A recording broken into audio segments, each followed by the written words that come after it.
add to your physics literacy sheet from last time. There's certainly words that I tried to come up with a few of them. That's why I did have resultant and component, but there's more. So one, we do need to know the word magnitude, and that was actually on your sheet already. Students always freak out when they see the word magnitude. They see it on U-Texas, it'll say, what is the magnitude of the acceleration due to gravity? And everybody freaks out. It's just the value. Okay, so if we talk about what's the magnitude of the acceleration of gravity, it's saying ignore the negative, ignore the direction. What's the number? 9.8. Okay, so that's all that means. When you see magnitude, you could also think of absolute value. Get rid of any negatives on there. It's just the number itself. That's it. Okay? Now, scalar versus vector. Believe it or not, you've already dealt with scalar versus vector. We just didn't use the words before. Scalars are numbers that or values of things that don't care about direction, where vectors do. All right? A scalar value, distance. Remember we talked about distance? If I walk 3 meters this way and then I walk 4 meters that way, what was my distance if I went 3 and then 4? 7. Because it doesn't care about direction. So that was a scalar value. Velocity was a vector, or displacement was a vector. What's my displacement if I walk 3 then 4?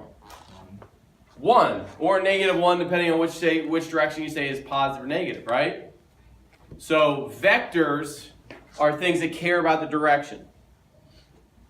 They have both the magnitude but also direction. Scalars only care about the number. Okay? All right.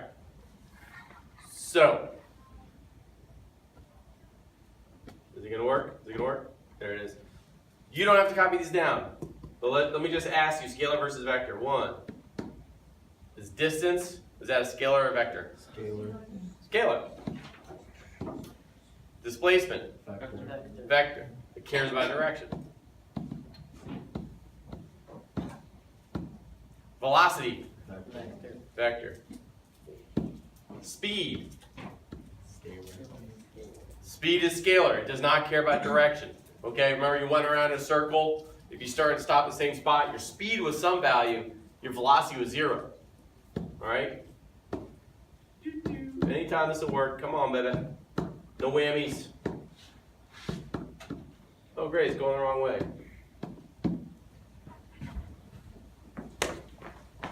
What about other ones? What else have we got? Can you go back to the other side? Yeah. No, I don't really want to. I'll put it, it's already on at mode. And I don't think you want me to go through the whole thing and take forever. What about time? Is time a scalar or a vector? Wait. Is it? Time would be a scalar, right? Time is, you can't go back in time, right? So time is a scalar. How about force? Vector. Force is a vector. You push something in a certain direction, that's important, the direction that you push it in. Okay? Acceleration, yeah, I have that one on there too. What was the acceleration? Is that scalar or vector? Vector. Think about gravity. Yeah, Gravity vector. pulls down, right? That's kind of important. Gravity's acceleration, and it's kind of important that it pulls down. You can't just have gravity pushing up. So that has to be a vector also. Okay? All right. Now, more words. But I'm going to, while you write that down, we've already dealt with vectors too, just so you know. Okay, so we're going to talk about components and resultants. All right, components are the pieces that can be all added together to get a resultant, what it results in. Okay? So, all components have to be drawn tip to tail. The components, all the little pieces of what happens, have to be drawn with a tip of one arrow touching the tail of the next. The resultant is what you resulted in. So, Remember when I talked about distance versus displacement, and I started here, okay, I said, all right, I'm going to walk around the table. I walked 3 meters. I guess that's really 2 meters. And then 1 meter, and then 2 meters, and then 1 meter, right? Okay, so I did 2, then I did 1, whoops, and then I did 2, and then I did 1. Remember that? Yeah. And we said, what's your displacement? Displacement cares about it, and you start and stop in the same spot, so your vector displacement was 0.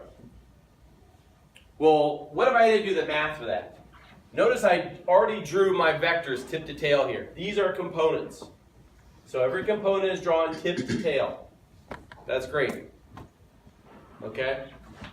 If I wanted to actually figure out the answer, I would just add everything that went horizontally and add everything that went vertically. So I could say this is a horizontal column, this is a vertical column. If you wanted to get fancy for math class, you could say this is X and this is Y. Alright?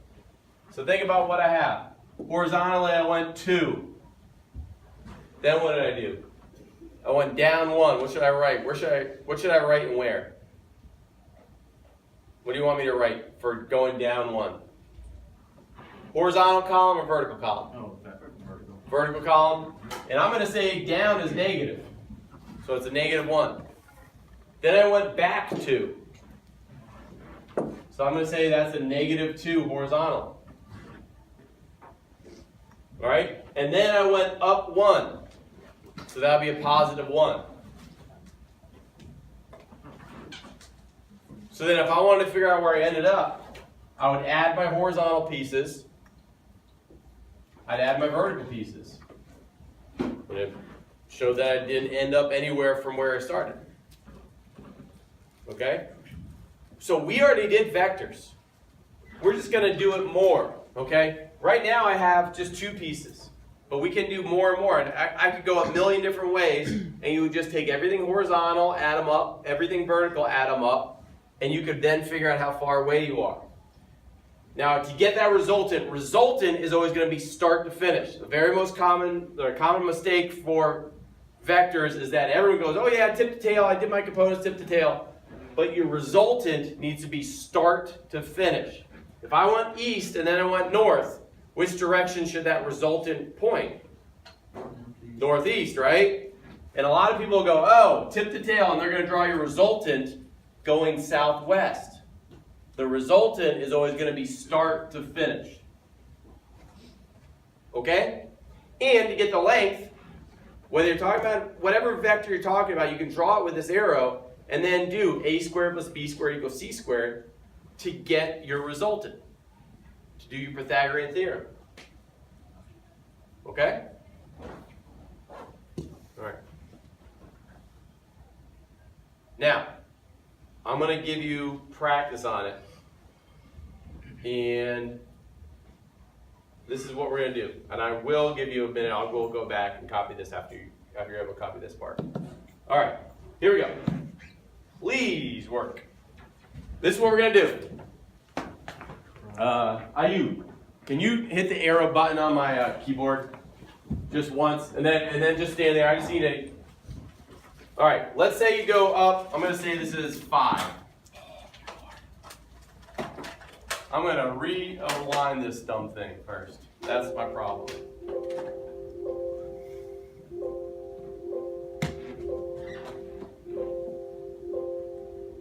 All right, Ayub, I don't need you now. Okay, let's say this goes 5, 5, okay? Then let's say I go over 6. Okay? Then I'm going to go, we'll say up 7. Then I go back 10. And then I'm going to go down 2. If you do the columns, I want you to do the columns. just like we did over there. I want you to figure out what my result would be for this now. What's my resultant going to be from going this whole crazy path? Okay? Not just the horizontal and vertical numbers, but actually figure out what the length of that arrow is going to be. All right? All right, Chief. You want to pause it there, sir? Or just hit stop? Cool? Cool. All right. So, going back to that. So what do we have? And this is important for all the vectors. There's going to be times where I'm not just giving you perpendiculars, but you will break them down into perpendiculars. Okay? But the most important thing is really having this column over here. Whether you want to call it vertical, horizontal, or X and Y, it does not matter. North and east is fine too. But then just realize you don't need 4 columns. North, if you have something going north, this would be negative in the north column, not south. Okay? All right, so I add them up, and I am going to leave a space, just like I did here. There's a reason I'm doing it this way. It's when I start doing 2 dimensions, there might be an X this way and a Y that way at the same time. So I leave spaces. So my 5 is going to be Y. My X will be positive in the 6, or positive in the X direction. Okay? My 7, positive also in the Y direction. My 10 will be negative in the X direction. And my 2 is negative in the Y. So what's my resultant of this arrow? If I want to get this hypotenuse up here, right? Well, I'm going to just add them up. 6 and a negative 10, I got a negative 4 here.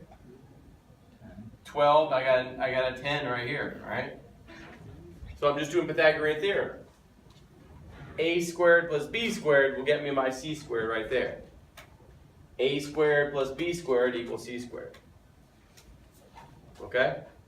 Now, quick shortcut for you. Please try doing Pythagorean theorem this way. In the physics class, if you do Pythagorean theorem, you're only doing it to solve for the hypotenuse. You don't have to solve for one of the legs.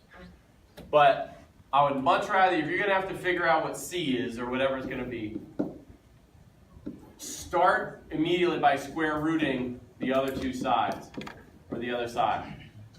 Okay, so when you put in your calculator, instead of doing negative 4 squared, enter. 10 squared, enter. Add them 2 together, enter. Square root the answer, enter. It's way easier if you're going to do square root negative 4 if you really care about the negative 4. I'm not even going to worry about the negative. 4, just put it over there.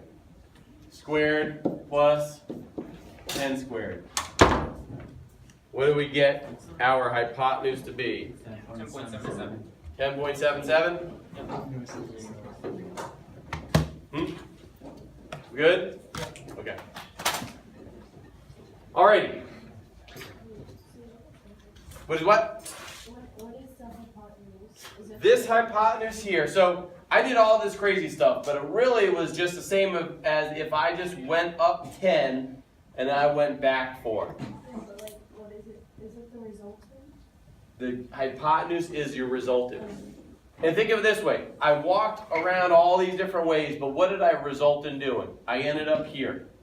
And my resultant means that I ended up this far away from there. So my resultant, this would be my displacement. Result of my displacement was 10.77. Now, when we get a little bit trickier next class, we will start talking about angles, where you say, well, I was 10.77 so many degrees west of north or something like that. We're not doing that today, okay? I just want to talk about the components. All right, what if I did this? What's wrong with my 2 components? They're forever.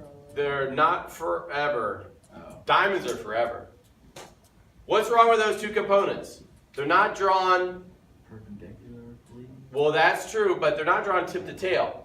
These 2 components are drawn tip to tail. If you're given components that are not drawn tip to tail, the first thing you gotta do is move them around. You can't change the direction of them. I can't just put an arrow, this arrow's head going that way. But I can move them around. So I can take these two components that are not tip to tail and redraw them so that they're tip to tail. So far so good? I just moved them around so that they're tip to tail. They were like this. I move them so they're like that. Alright. Now, could I do Pythagorean theorem of these two arrows? Could I do a squared plus b squared equals c squared? Sorry, say no. Wait, what? No, I said say no. Oh, no. Can I do Pythagorean theorem of a squared plus b squared equals c squared? No, No, why not? because They're not perpendicular. Good. So I can't do these as a right triangle. However, and you will practice with this, I could get the components, the perpendicular components of these. I could get an x value like that. Okay, I could get my x value and my y value of this arrow. I could get my x value and my y value of that arrow. And I could add up my horizontal. Now I have horizontal components I could add up, just like before. All right, B and D are vertical. I'll put them right here. A and C are horizontal. I'll put them right there. All right, take your arm and don't smack your friend in the face, but try to point in the direction that you think the resultant would be going now. Which direction is the resultant going to go for that arrow? Don't smack the person next to you in the face.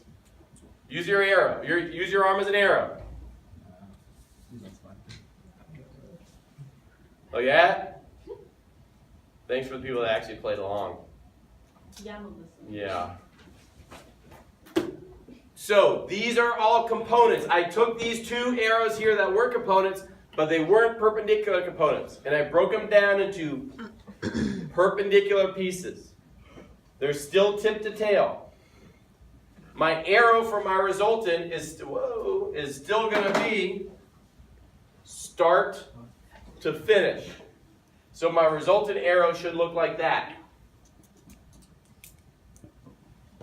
All right? Do you see that this would now be a new right triangle? A squared plus b squared would equal your c squared. So what you'll do, this would be the harder problem of the vector stuff. Okay? You're not going to do a ton of it. But you will see a U-Texas question like this, where you're going to have to get the pieces. But you can take arrows that are not perpendicular, break them down into little perpendicular components, and then you can do your Pythagorean theorem. All right? Now, to get those pieces, I will reteach you if you need, because I'm an awesome teacher for this. Well, I'm just an awesome teacher. Really. Okay. SOHCAHTOA. Yeah, I know. I will teach you SOHCAHTOA. I am the best SOHCAHTOA teacher around. I sound like a political candidate right now. I'm not going to say who, but I'm best. I'm good. My teaching will be huge. All right? No, I'm not doing it. No. Okay. But there you go. So, I will teach you the SOHCAHTOA. You will be fine with it. Trust me. I'm really good at teaching SOHCAHTOA. All right, if I had numbers, this is what it would have been like, right? I just add my pieces. A 5 and a 5 gave me 10. A 1 and a 5 or 4 gave me 5. And I just do my a squared plus b squared equals c squared. I will teach you all this stuff. You will be great with it. Sound good? Thank you. Thank you. Okay.